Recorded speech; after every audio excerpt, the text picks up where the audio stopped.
नमस्कार साथियों, भारत की बात में आपका स्वागत है। साथियों, महीनों से आप हम मिलकर देख रहे हैं कि मजदूर, कामगार किस तरह अपने गांव की ओर अभी भी जा रहे हैं। वही हाल है, फटेहाल, भूखे, नंगे, लेकिन कदम गांव की ओर बढ़ते चले जा रहे हैं। कोई ट्रेन से, कोई बस से, तो कोई पैदल ही सही, लेकिन लक्ष्य एक ही है, गांव पहुंच जाए तो सब कुछ मिल जाए। जो पहुंच गए उनको एक नया जीवन मिल गया, लेकिन जो रास्ते में ही चल बसे वो बदनसीब। लेकिन इस तरह से ही नहीं, कई सारे, कभी लाखों करोड़ों अभी भी शहर में गांव जाने की जुगत में है, लेकिन सरकार की बदइंतजामी से वो अभी भी बेहाल है। उन्हें उम्मीद है कि आगे हम गांव पहुंच जाएंगे, एक नई जिंदगी की शुरुआत करेंगे। साथियों, जो मजदूर, कामगार गांव की ओर जा रहे हैं, उन्हें एक उम्मीद है कि गांव में उन्हें अपनों का सहारा मिलेगा, मनरेगा का सहारा मिलेगा, जनधन है, 500 रुपये भी मिलेंगे और मुफ्त राशन भी। और इस तरह से स्थानीय स्तर पर भी उन्हें काम मिल जाएगा और उनकी ज़िंदगी जो कोरोना संकट ने दिया है उसे वो काट लेंगे। लेकिन उनके बारे में कभी कोई सोचा है जो ये काम ना करेंगे? वो मजदूर भी नहीं है, वो कामगार भी नहीं है, लेकिन उनकी हालत मजदूर और कामगार से भी अभी बदतर हो गया है। और वो है middle class, lower middle class, जो मजदूरी भी नहीं कर सकते, दुकान भी नहीं लगा सकते, खेती भी नहीं कर सकते, सिर्फ नौकरी कर सकते हैं। उन्हें आशाएं थी कि कोरोना का संकट जल्दी खत्म हो जाएगा और उनकी ज़िंदगी पटरी पर आ जाएगी, लेकिन अब ऐसा दिखाई नहीं पड़ रहा है। अब मजबूर होकर उन्हें भी मजदूरों के भेष में, कामगारों के भेष में घर निकलना पड़ रहा है। और जो अभी रुके हुए हैं, अब इसमें भी लगे हुए हैं कि उन्हें भी अब कोई ऐसी सहायता मिल जाए जो वो भी अपने गांव की ओर लौट जाएं। जब समय ठीक होगा तो लौटेंगे, नहीं तो वहीं पर कोई काम करेंगे, लेकिन ऐसा अब दिखाई नहीं पड़ रहा है। साथियों, ये अभी भी लॉकडाउन में है, या कहें तो इन्हें कंपनी मालिकों ने लॉकडाउन में रहने के लिए नसीहत दे दी है। मतलब ये हुआ कि कंपनी आज भी बंद है और अगर खुली हुई है तो उन्हें काम के लिए नहीं कहा जा रहा है। ये ऐसे वर्ग हैं जो मजदूरों की तरह ना तो हाथ उठाकर खाना मांग सकते हैं, ना ही कतार में रहकर राशन ले सकते हैं, और ना ही इन्हें 500 रुपये जनधन से मिलेगा। तो फिर ये क्या करें? साथियों, हमने एक वॉल से एक लेख लिया है जो शैलेंद्र सिंह की है। हम चाहते हैं कि उसे आपको रूबरू कराएं। उनके हिसाब से अगर देखा जाए तो इंजीनियर जो लाखों रुपया बैंक से कर्ज लेकर अपनी पढ़ाई कर रहे थे और अब वो नौकरी कर रहे थे, लेकिन नौकरी कितने की? तो 8 से 10,000 या 15,000 या बहुत कहें तो 20,000। लेकिन लॉकडाउन ने उन्हें भी नौकरी से हाथ धोना पड़ा, और वो भी इस इंतज़ार में है कि अगर कंपनी खुली तो फिर उनको नौकरी मिलेगी, लेकिन कंपनी का कोई आशा दिखार नहीं पड़ रहा है। ऐसे में लेकिन मजबूरी ये है कि उन्हें अपडेट रहना पड़ेगा, अप टू डेट रहना पड़ेगा, और अपनी गरीबी को नहीं दिखाना पड़ेगा, क्योंकि वो इंजीनियर है। इसी तरह अब अधिवक्ता को देखिए, जो नए करियर की शुरुआत की है, 3-4 साल तक उन्हें केस नहीं मिलता और किस तरह से वो अपनी ज़िंदगी बिताते हैं। लेकिन जब 3-4 साल बाद उन्हें केस मिलते हैं तो वही 5 से 10,000, 15,000 तक की उनकी आमदनी हो जाती है।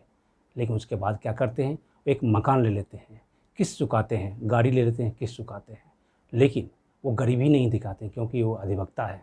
उनकी हो सकता है कि जुराब फटे हुए हों, लेकिन जूते चमकते हुए दिखाई पड़ते हैं। ये उनकी मजबूरी है। इस तरह से salesman, area manager suit boot लगाकर आपके सामने खड़े होते हैं और आपकी सहायता के लिए वो मौजूद होते हैं, लेकिन मुस्कुराते हुए कभी भी वो गरीबी नहीं दिखाते हैं, क्योंकि वो सेल्समैन है और एक बड़ी कंपनी को रिप्रेजेंट करते हैं।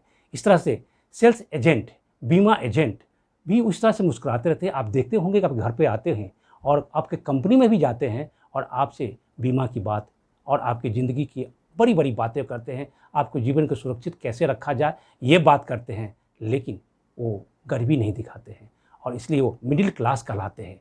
इस तरह आप देखिए, वकील, इंजीनियर, पत्रकार, मैनेजर, सेल्समैन, छोटे मझोले दुकान वाले, कई तरह के ऐसे बाबू, स्कूल मास्टर, ये सब के सब इसी कैटेगरी में आते हैं, मिडिल क्लास में आते हैं या लोअर मिडिल क्लास में आते हैं।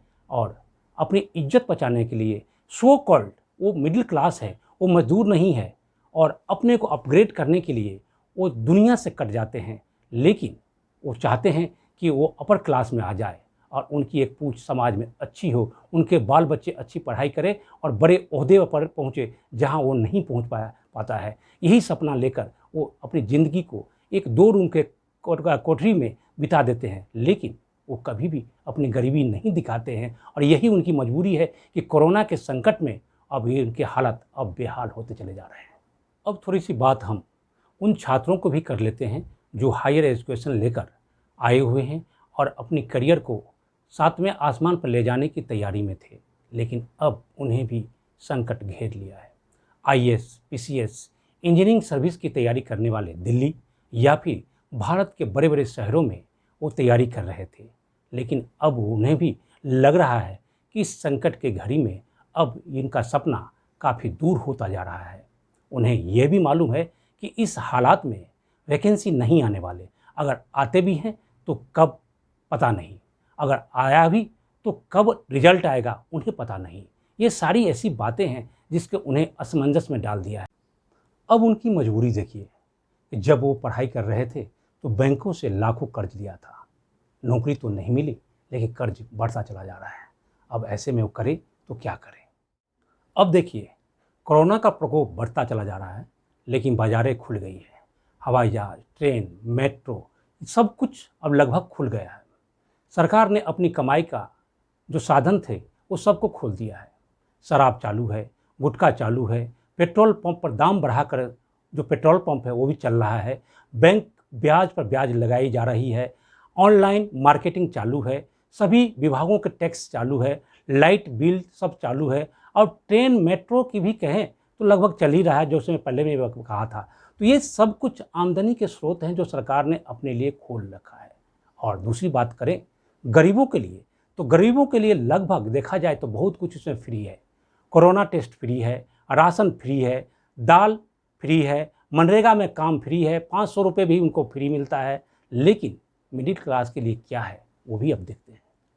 मिडिल क्लास सरकार के बिलों का भुगतान करे, बच्चों की फीस भरे, सभी लाइसेंस फीस भरे, बैंकों की ब्याज दे, सरकार को दान दे, या कह सकते पीएम केयर्स में भी दान देना पड़ता है, आसपास के जो ज़रूरतमंद है उनको भोजन दे। ये सारी बातें मिडिल क्लास को उठानी पड़ती है क्योंकि वो मिडिल क्लास है।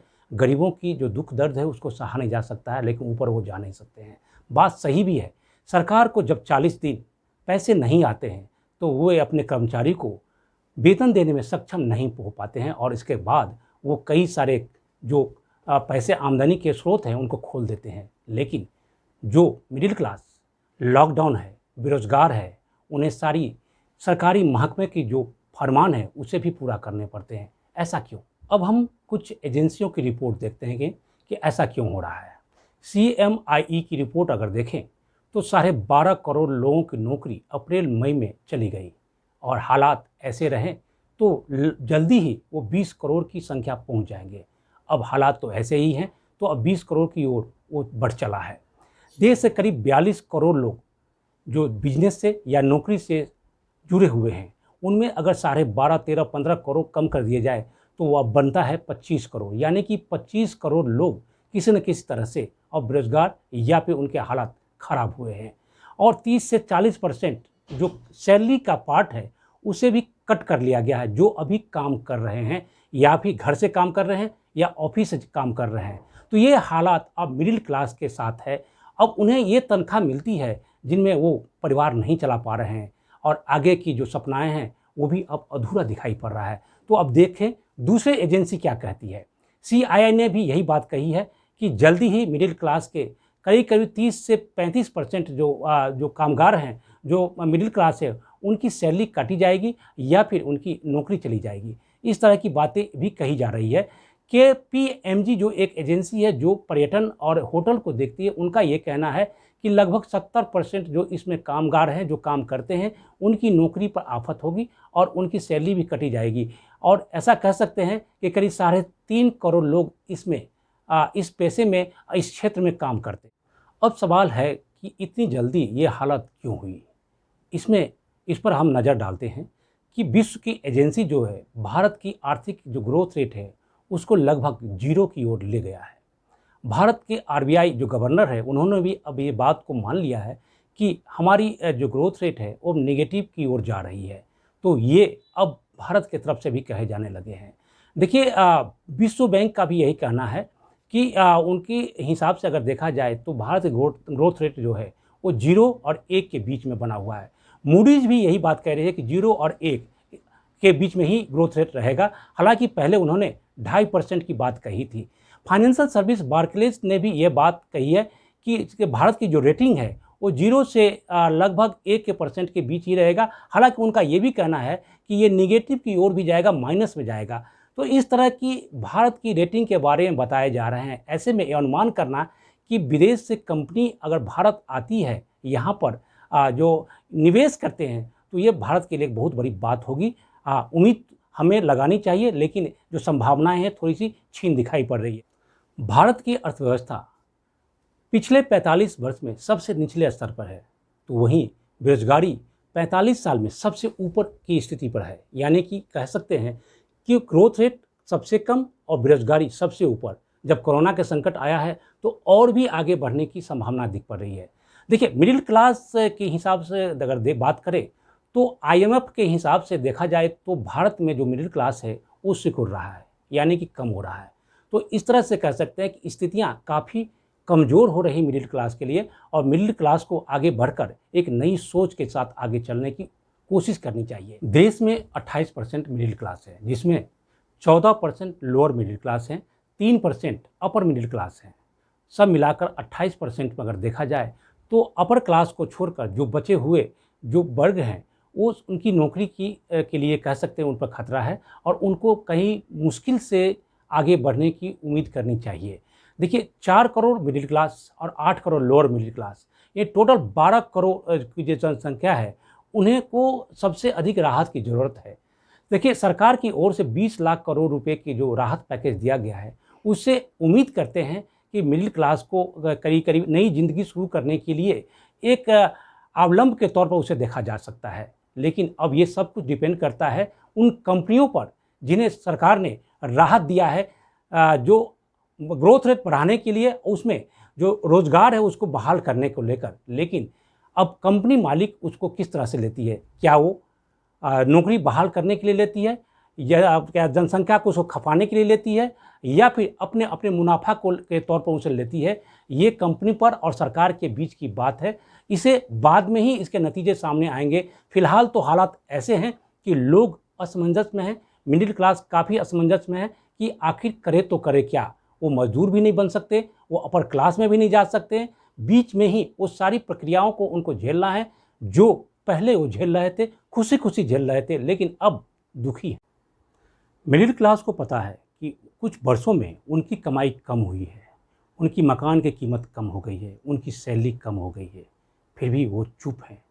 सरकारी नौकरी की जो प्रक्रिया है उसकी दुर्गति हो रही है, प्राइवेट नौकरी नहीं है, लेकिन फिर भी वो चुप हैं। सिर्फ इसलिए चुप हैं कि देश के साथ उनके जुड़ाव है और देश को आगे बढ़ते देखना चाहते हैं। वो आज भी सपना देखने के लालसा पाले हुए हैं। एक समय था जब मध्य वर्ग आवाज़ उठाया करते थे और मशाल लेकर एक क्रांति लाते थे, लेकिन अब वो अपनी हैसियत भूल गए हैं।